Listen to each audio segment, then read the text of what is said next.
Hello, thank you so much for joining me today. I really appreciate your time. I just wanted to ask you a few questions, okay? Okay. All right. So, why did you decide to go solar?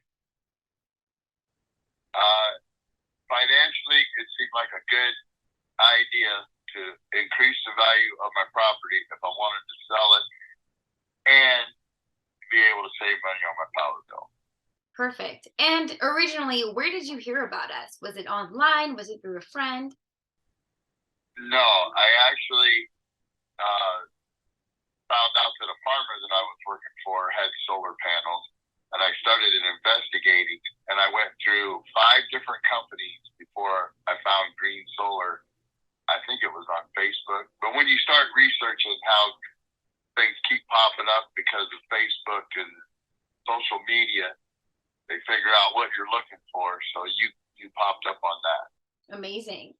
So, what was your favorite part throughout the process? Was it the installation? Was it with your sales team or your project managers? Uh, Favorite part? Well, I don't know. It was all a good process. I can't really say that I had a favorite part of it. Okay. All right. Well, that's fair. So, maybe everything.